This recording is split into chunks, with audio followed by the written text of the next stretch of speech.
नमस्कार साथियों, चैनल हिंदी विषय एवं साहित्य में आप सभी का हार्दिक अभिनंदन है। हम पढ़ रहे थे मोहन राकेश द्वारा रचित कहानी एक और जिंदगी।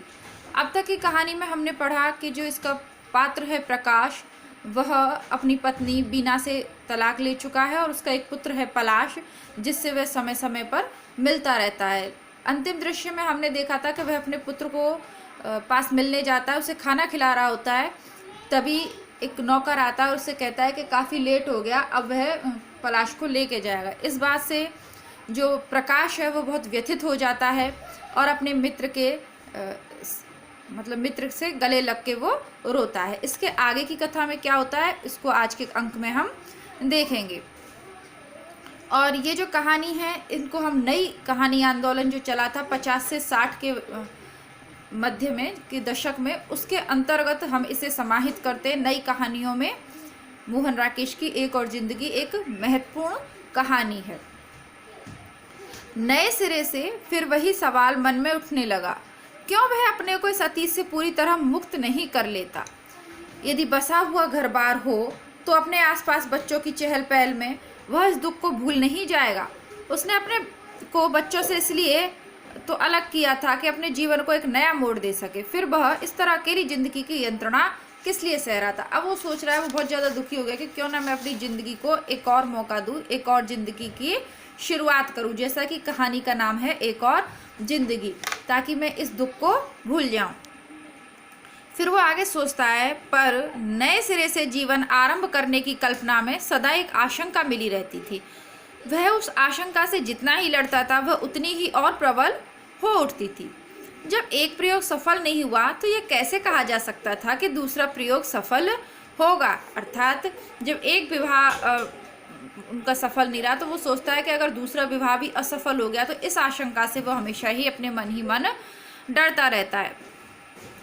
वह अर्थात प्रकाश पहले की भूल को दोहराना नहीं चाहता था, इसलिए उसकी आशंका ने उसे बहुत सतर्क कर दिया था।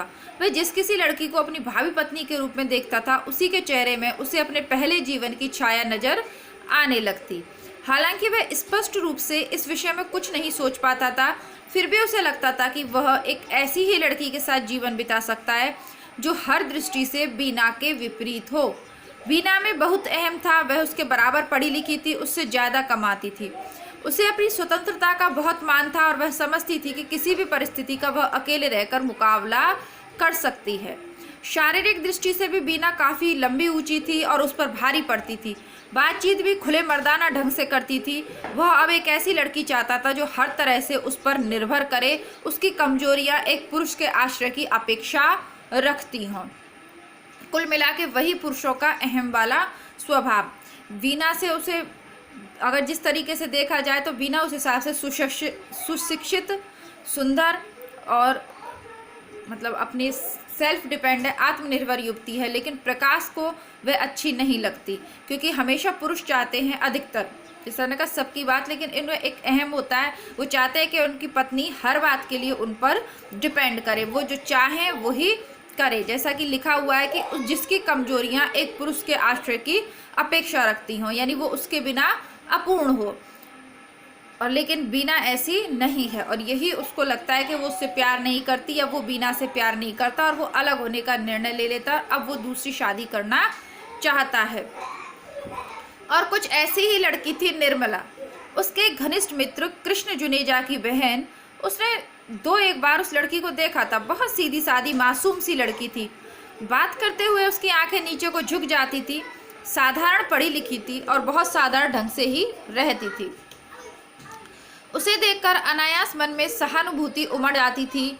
26-27 वर्ष की होकर भी देखने में वह 18-19 से ज़्यादा की नहीं लगती थी। वह जुनेजा के घर की कठिनाइयों को जानता था। उन कठिनाइयों के कारण ही शायद इतनी उम्र तक उस लड़की का विवाह नहीं हो सका।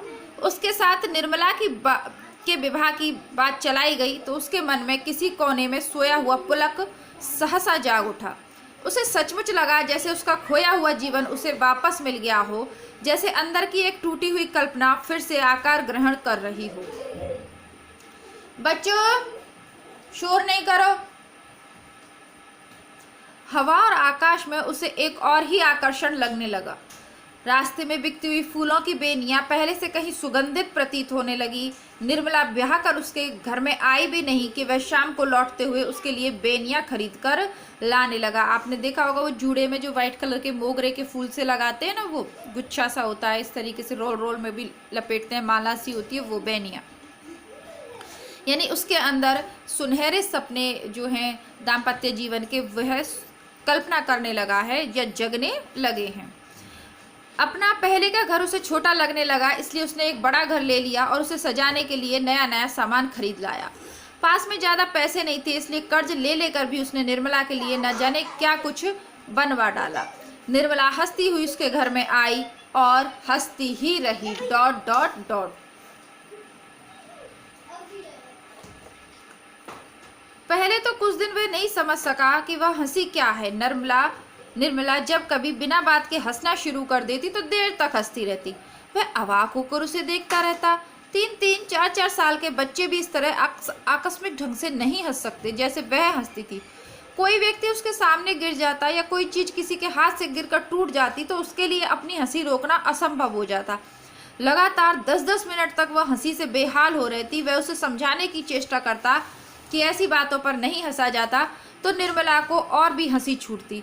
वह उसे डांट देता तो वह उसी तरह आकस्मिक ढंग से बिस्तर पर लेटकर हाथ पैर पटकती हुई रोने लगती, चिल्ला चिल्ला कर अपनी मरी हुई माँ को पुकारने लगती और अंत में बाल बिखेर कर और देवी का रूप धारण करके घर भर को शाप देने लगती।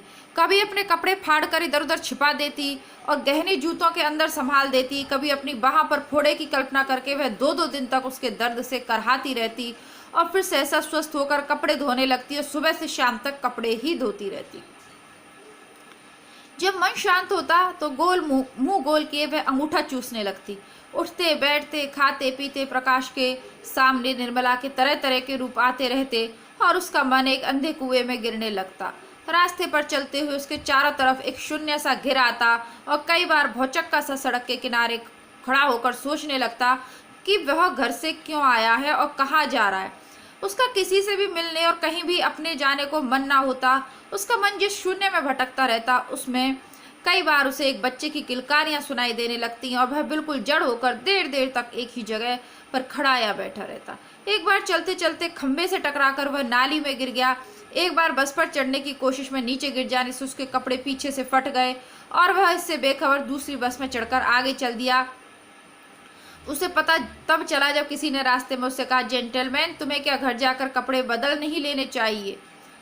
उसे लगता था जैसे वह जी नहीं रहा, सिर्फ अंदर ही अंदर घुट रहा है। क्या यही वह जिंदगी थी जिसे पाने के लिए उसने वर्षों तक अपने से संघर्ष किया था? यानी कि ये उसकी दूसरी पत्नी है निर्मला, यह मानसिक रूप से विक्षिप्त ही है। अब वो और ज़्यादा परेशान हो गया पहले से। अब वो सोच रहा है कि क्या यह वही जिंदगी थी जिसे पाने के लिए उसने वर्षों से अपने आप से संघर्ष किया। उसे क्रोध आता था कि जुनेजा ने उसके साथ इस तरह का विश्वासघात क्यों किया। उस लड़की को किसी मानसिक चिकित्सालय में भेजने की जगह उसका ब्याह क्यों करा दिया। उसने जुनेजा को इस संबंध में पत्र लिखे, परंतु उसकी ओर से उसे कोई उत्तर नहीं मिला। उसने जुनेजा को बुला भेजा तो वह आया भी नहीं। वह स्वयं जुनेजा से मिलने के लिए गया तो उसे जवाब मिला कि निर्मला अब उसकी पत्नी है। निर्मला के मायके के लोगों का उस मामले में अब कोई दखल नहीं है। और निर्मला घर में उसी तरह हंसती रोती रही। ठीक है, अब कहने का तात्पर्य जिसमें हमने शुरू में देखा कि इसमें कुछ आत्मकथ्य भी, यानी इसमें से कुछ सच्चाई मोहन राकेश के अपने जीवन की रही है, ऐसा उनकी डायरी पढ़कर मालूम चलता है। अब आगे क्या होता है, निर्मला कहती है, तुम मेरे भाई से क्या पूछने के लिए गए थे? वह बाल बिखेर कर देवी का रूप धारण किए हुए कहती है, तुम बीना की तरह मुझे भी तलाक देना चाहते हो, किसी तीसरी को घर में लाना चाहते हो, मगर मैं बीना नहीं हूँ, वह सती नारी नहीं थी, मैं सती नारी हूँ। तुम मुझे छोड़ने की बात भी मन में लाओगे तो मैं इस घर को जलाकर भस्म कर दूंगी, सारे शहर में भूचाल ले आऊंगी। भूचाल लाऊं? भूचाल? और बाहें फैलाकर वह कहने लगती, आ भूचाल, आ भूचाल, मैं सती नारी हूँ तो इस घर की ईंट से ईंट बजा दे, आ भूचाल, आ आ आ। वह उसे शांत करने की चेष्टा करता तो वह कहती, तुम मुझसे दूर रहो, मेरे शरीर को हाथ मत लगाओ, मैं सती हूँ, देवी हूँ, साध्वी हूँ, तुम मेरा सत्यत्व नष्ट करना चाहते हो, मुझे खराब करना चाहते हो। मेरा तुमसे ब्याह कब हुआ है? मैं तो अभी तक कुंवारी हूँ, छोटी सी मासूम बच्ची हूँ, संसार का कोई भी पुरुष मुझे नहीं छू सकता, मैं आध्यात्मिक जीवन जीती हूँ, मुझे कोई छू कर देखे तो सही।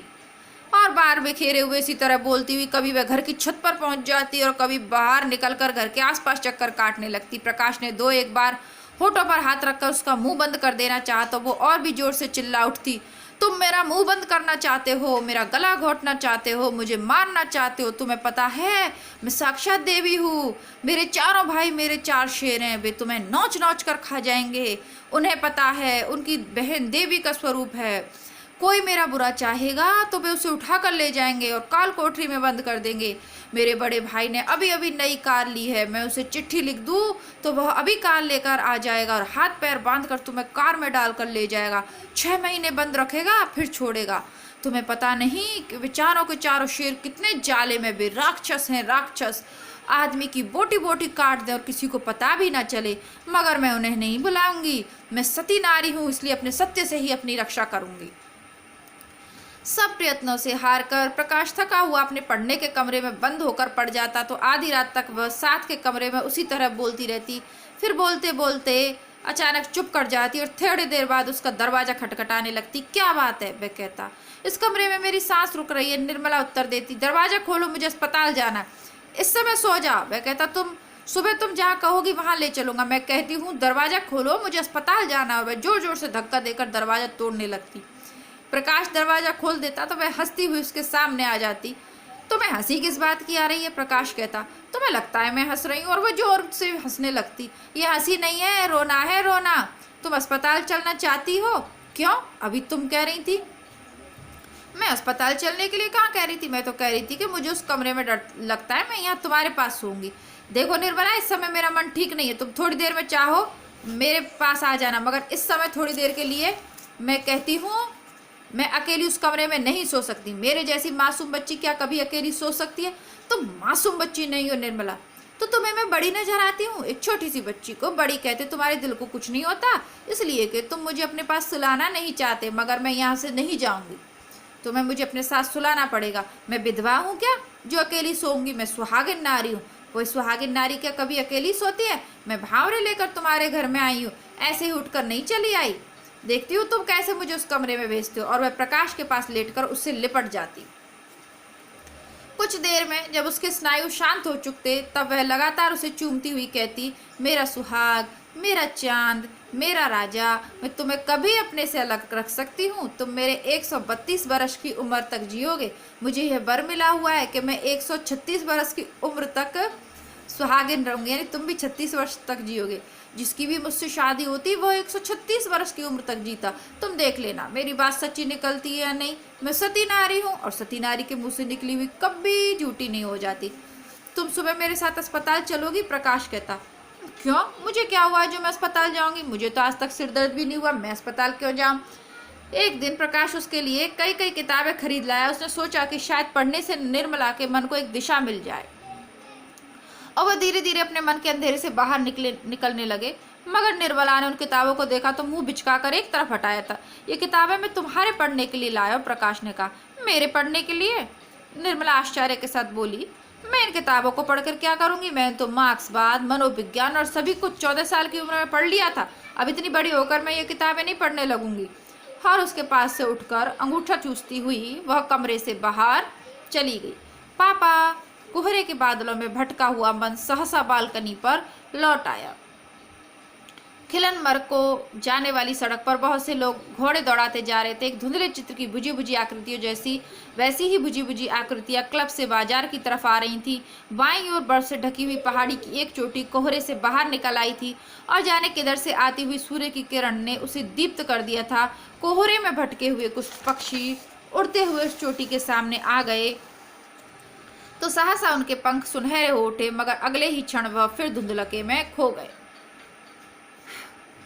प्रकाश कुर्सी से उठ खड़ा हुआ और झांक कर नीचे सड़क की तरफ देखने लगा। क्या वह आवाज पलाश की नहीं थी? परंतु सड़क पर दूर दूर तक उसे ऐसी कोई आकृति दिखाई नहीं दे रही थी जिसे उसकी आंखें उस बच्चे के रूप में पहचान सके। आंखों ही आंखों टूरिस्ट होटल के गेट तक जाकर वह लौट आया और गले पर हाथ रखकर जैसे निराशा की चुभन को रोके फिर कुर्सी पर बैठ गया। 10 के बाद 11, 12 और फिर 1 भी बज गया और बच्चा नहीं आया। क्या बच्चे के पहले जन्मदिन की घटना आज फिर दोहराई जानी थी? मुट्ठियां बंद किए हुए उस पर माथा रखकर वह बालकनी पर झुक गया। पापा। उसने चौंक कर सिर उठाया। वही कोहरा, वही धुंधली सुनसान सड़क, दूर घोड़ों की टापें और धीमी चाल से उस तरफ को आता हुआ एक कश्मीरी मजदूर। क्या वह आवाज उसे अपने कानों के पर्दों के अंदर से ही सुनाई दे रही थी? तभी उन पर्दों के अंदर दो नन्हे पैरों की आवाज भी गूंज गई और उसकी बाहों के बहुत पास ही बच्चे का स्वर किलक उठा, पापा। साथ ही दो नन्ही नन्ही बाहें उसके गले से लिपट गईं और बच्चे के झुंडूले बाल उसके होठों से छू गए।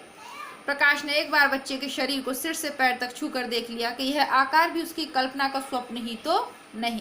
यानी वो निर्मला की बातें याद करते हुए सोच रहा है, बालकनी में बैठा बैठा वो इंतजार तो पलाश का कर रहा है, तो उसको अपने जीवन की विभिन्न घटनाएं याद आ रही हैं। अब पलाश उसके पास मिलने आ गया है।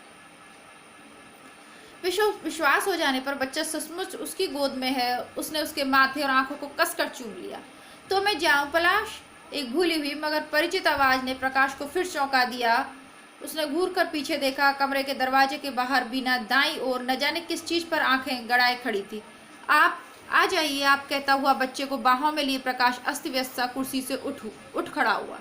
नहीं, मैं जा रही हूँ। बीना ने फिर उसकी तरफ नहीं देखा। मुझे इतना बता दीजिए कि बच्चा कब तक लौट कर आएगा?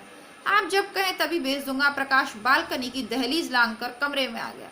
4 बजे से दूध पीना होता है, तो 4 बजे तक मैं इसे वहां पहुंचा दूंगा। इसने हल्का सा स्वेटर पहन ही रखा है, दूसरे प्लोवर की जरूरत तो पड़ेगी नहीं। आप दे दीजिए, जरूरत होगी तो मैं पहना दूंगा। बीना ने दहलीज के उस तरफ से प्लोवर उसकी तरफ बढ़ा दिया। उसने प्लोवर लेकर शॉल की तरह बच्चे को उड़ा दिया। आप उसने बीना से कहना चाहा कि वह अंदर आ जाए, उससे कहा नहीं गया। बीना चुपचाप जीने की तरफ चल दी। प्रकाश कमरे से निकल आया। जीने से बीना ने फिर कहा, देखिए इसे आइसक्रीम मत खिलाइएगा, इसका गला बहुत जल्द खराब हो जाता। अच्छा। बीना पल भर रुकी रही। शायद उसे कुछ और भी कहना था, मगर फिर बिना कुछ कहे वह नीचे उतर गई। बच्चा प्रकाश की गोदी में उछलता हुआ हाथ हिलाता रहा, मम्मी टाटा टाटा। प्रकाश उसे बालकनी पर लौट आया तो वह उसके गले में बाहें डालकर बोला, पापा मैं आइसक्रीम जरूर खाऊंगा। हाँ हाँ बेटे। प्रकाश उसकी पीठ पर हाथ फेरने लगा। जो तेरे मन में आए सो खाना। हाँ। और कुछ देर के लिए वह अपने को, बालकनी को और यहाँ तक कि बच्चे को भी भूला हुआ आकाश को देखता रहा। अब अगला दृश्य है। कोहरे का पर्दा धीरे धीरे उठने लगा तो मीलों में फैले हुए हरियाली के रंगमंच की धुंधली रेखाएं सहसा स्पष्ट हो उठी। वे दोनों गोल्फ ग्राउंड पर पार करके पूरब की तरफ जा रहे थे। चलते हुए बच्चे ने पूछ लिया, पापा आदमी की 2 टांग क्यों होती हैं, 4 क्यों नहीं होती? प्रकाश ने चौंक कर उसकी तरफ देखा। अरे क्यों पापा? बच्चा बोला। तुमने अरे क्यों कहा है? तू इतना साफ बोल सकता है तो अब तक तुतला कर क्यों बोल रहा था? प्रकाश ने उसे बाहों में उठाकर एक अभियुक्त की तरह अपने सामने कर लिया। बच्चा खिलखिलाकर हंस पड़ा। प्रकाश को लगा कि यह वैसी ही हंसी है जैसी कभी वह स्वयं हंसा करता था। बच्चे की चेहरे की रेखाओं से भी उसे अपने बचपन के चेहरे याद आने लगे। उसे लगा जैसे एकाएक उसका 30 वर्ष पहले का चेहरा उसके सामने आ गया हो और वह स्वयं उस चेहरे के सामने एक अभियुक्त की तरह खड़ा हो गया। मम्मी तो ऐसे ही अच्छा लगता है, बच्चे ने कहा। क्यों? मेले तो नहीं पता, तो मम्मी से पूछ लेना। तेरी मम्मी तेरे को जोर से हंसने से भी मना करती है। प्रकाश को वे दिन याद आ गए जब उसके खिलखिलाकर हंसने पर बीना कानों पर हाथ रख लिया करती थी। बच्चे की बाहें उसके गर्दन के पास कस गईं। हाँ, वह बोला, मम्मी कहती हैं अच्छे बच्चे जोल से नहीं हंसते। प्रकाश ने उसे बाहों से उतार दिया। बच्चा उसकी उंगली पकड़े हुए घास पर चलने लगा। क्यों पापा? उसने पूछा। अच्छे बच्चे जोल से क्यों नहीं हंसते? हंसते हैं बेटे, प्रकाश ने उसके सिर को सहलाते हुए कहा। सब अच्छे बच्चे जोर से हंसते हैं। तो मम्मी मेले को तो लोटती है, नहीं रोकती बेटे। अब वह तुझे नहीं रोकेगी और तू तुतला कर नहीं, ठीक से बोला कर। तेरी मम्मी तुझे इसके लिए भी मना नहीं करेंगी, मैं उससे कह दूंगा। तो तुमने पहले मम्मी से क्यों नहीं कहा? ऐसे नहीं कहे कि तुमने पहले मम्मी से क्यों नहीं कहा। बच्चा फिर हंस दिया। तो तुमने पहले मम्मी से क्यों नहीं कहा? पहले मुझे याद नहीं रहा, अब याद से कह दूंगा। कुछ देर दोनों चुपचाप चलते रहे। फिर बच्चे ने पूछा, पापा तुम मेरे जन्मदिन की पार्टी में क्यों नहीं आए? मम्मी कहती थी तुम विलायत गए हुए थे। हाँ बेटे, मैं विलायत गया हुआ था। तो पापा अब तो फिर से विलायत नहीं जाना? क्यों? मेरे को अच्छा नहीं लगता। विलायत जाकर तुम्हारी शक्ल ही और ही तरह की हो गई है। प्रकाश एक रूखी सी हंसी हंसा और बोला, कैसी हो गई है शक्ल? पता नहीं कैसी हो गई है, पहले दूसरी तरह की थी, अब दूसरी तरह की है। दूसरी तरह की कैसे? पता नहीं, पहले तुम्हारे बाल काले काले थे, अब सफ़ेद सफ़ेद हो गए। तू इतने दिन मेरे पास नहीं आया इसलिए मेरे बाल सफ़ेद हो गए। बच्चा इतने जोर से हंसा कि उसके कदम लड़खड़ा गए। अरे पापा तुम तो विलायत गए हुए थे। उसने कहा, मैं तुम्हारे पास कैसे आता? मैं क्या अकेला विलायत जा सकता हूँ? क्यों नहीं जा सकता? तू इतना बड़ा तो है। मैं सचमुच बड़ा हूं ना पापा, बच्चा ताली बजाता हुआ बोला। तुम यह बात भी मम्मी से कह देना। वह कहती है अभी मैं बहुत छोटा हूँ। मैं छोटा नहीं हूं ना पापा। नहीं, तू छोटा कहाँ है, कहकर प्रकाश मैदान में दौड़ने लगा। तू भाग कर मुझे पकड़। बच्चा अपनी छोटी छोटी टांगें पटकता हुआ दौड़ने लगा। प्रकाश को फिर अपने बचपन की एक बात याद हुआ आई। तब उसे दौड़ते देखकर एक बार किसी ने कहा था, अरे ये बच्चा कैसे टांगें पटक पटक कर दौड़ता है, इसे ठीक से चलना नहीं आता क्या? बच्चे की उंगली पकड़े हुए प्रकाश क्लब के बार रूम में दाखिल हुआ तो बारमैन अब्दुल्ला उसे देखते ही दूर से मुस्कुराया। साहब के लिए 2 बोतल बियर उसने पास खड़े बैरे से कहा। साहब आज अपने एक मेहमान के साथ आया है। बच्चे के लिए 1 गिलास पानी दे दो, प्रकाश ने काउंटर के पास पहुंचकर कहा। इसे प्यास लगी है। खाली पानी? अब्दुल्ला बच्चे के गालों को प्यार से सहलाने लगा। और सब दोस्तों को तो साहब बियर पिलाता, उस बेचारे को खाली पानी। और ठंडे पानी की बोतल खोलकर वह गिलास में पानी डालने लगा। जब वह गिलास बच्चे के मुंह के पास ले आया तो बच्चे ने वह उसके हाथों से ले लिया। मैं अपने आप पीऊंगा, उसने कहा। मैं छोटा थोड़े ही हूँ, मैं तो बड़ा हूँ। अच्छा, तू बड़ा है? अब्दुल्ला हंसा। अब तो तुझे पानी देकर मैंने गलती की, बड़े लोगों को तो मैं बियर पिलाता हूँ। बियर क्या होता है? बच्चे ने मुंह से गिलास हटाकर कहा। बियर होता नहीं, होती है। अब्दुल्ला ने झुककर उसे चूम लिया। तुझे पिलाऊं क्या? नहीं, कहकर बच्चे ने अपनी बाहें प्रकाश की तरफ फैला दी। प्रकाश उसे लेकर ड्योढ़ी की तरफ चला तो अब्दुल्ला भी उन दोनों के साथ साथ ही बाहर चला आया। किसका बच्चा है साहब? उसने धीमे स्वर में कहा। मेरा लड़का है, कहकर प्रकाश बच्चे को सीढ़ी से उतारने लगा। अब्दुल्ला हंस दिया। साहब बहुत खुश दिल आदमी है, उसने कहा। क्यों? अब्दुल्ला हंसता हुआ सिर हिलाने लगा। आपका भी जवाब नहीं। प्रकाश गुस्से में कुछ कहने को हुआ मगर अपने को रोककर बच्चों को लिए हुए आगे चल दिया। अब्दुल्ला ड्योढ़ी में रुका हुआ पीछे से सिर हिलाता रहा। बैरा शेर मोहम्मद अंदर से निकल आया तो वह फिर खिलखिलाकर हंस दिया। क्या बात है, अकेला खड़ा खड़ा कैसे हंस रहा है? शेर मोहम्मद ने पूछा। साहब का भी जवाब नहीं। अब्दुल्ला किसी तरह हंसी पर काबू पाकर बोला। किस साहब का जवाब नहीं? उस साहब का। अब्दुल्ला ने प्रकाश की तरफ इशारा किया। उस दिन बोलता था कि इसने अभी इसी साल शादी की है और आज बोलता है कि ये 5 साल का बाबा इसका लड़का है। जब आया था तो अकेला था, आज इसका लड़का भी हो गया। प्रकाश ने एक बार घूमकर तीखी नजर से उसकी तरफ देख लिया। अब्दुल्ला एक बार फिर खिलखिला उठा। ऐसा खुश दिल आदमी मैंने आज तक नहीं देखा। पापा, घास हरी क्यों होती है, लाल क्यों नहीं होती? क्लब से निकलकर प्रकाश ने बच्चे के लिए एक घोड़ा किराए पर ले दिया था। लेनमर्ग को जाने वाली पगडंडी पर वह खुद उसके साथ साथ पैदल चल रहा था। घास के रेशमी विस्तार पर कोहरे के आकाश इस तरह झुका हुआ था जैसे वासना का उन्माद फिर उससे घिर आने के लिए प्रेरित कर रहा हो। बच्चा उत्सुक आंखों से आसपास की पहाड़ियों को और बीच से बहकर जाती हुई पानी की पतली धार को देख रहा था। कभी कुछ क्षणों के लिए वह अपने को भूला रहता, फिर किसी अज्ञात भाव से प्रेरित होकर काठी पर उछलने लगता।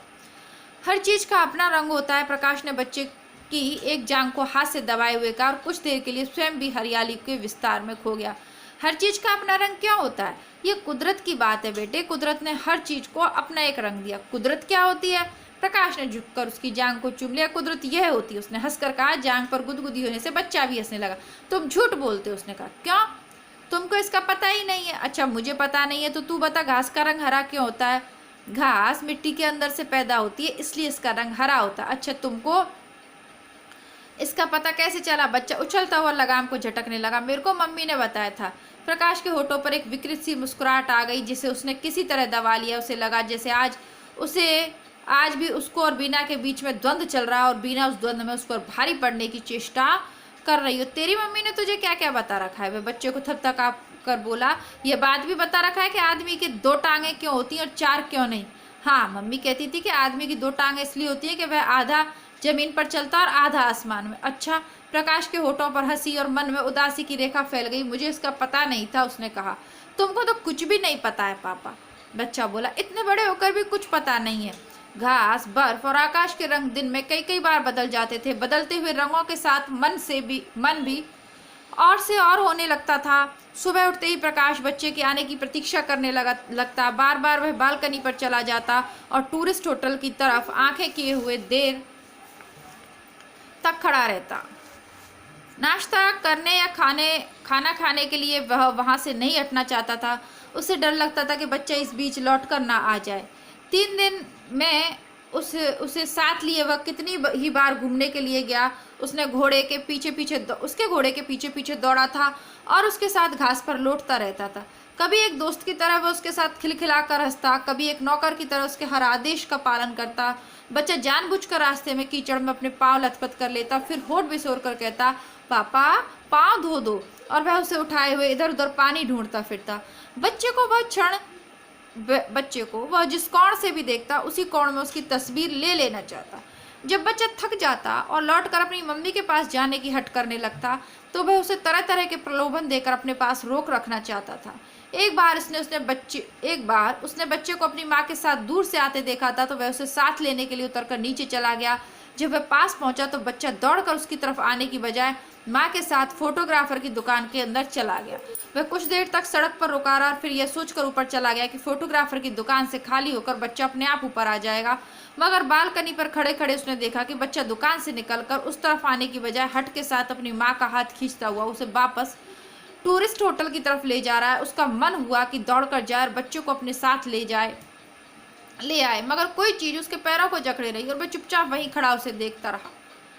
शाम तक वह ना जाने कितनी बार बालकनी पर आया और कितनी कितनी देर तक खड़ा रहा। आखिर उससे नहीं रहा गया तो उसने नीचे जाकर कुछ चेरी खरीदी और बच्चे को देने के बहाने टूरिस्ट होटल की तरफ चल दिया। अभी वह टूरिस्ट होटल से कुछ ही दूर था कि बच्चा अपनी माँ के साथ बाहर आता दिखाई दिया, मगर उस पर नजर पड़ते ही वह वापस होटल की गैलरी में भाग गया।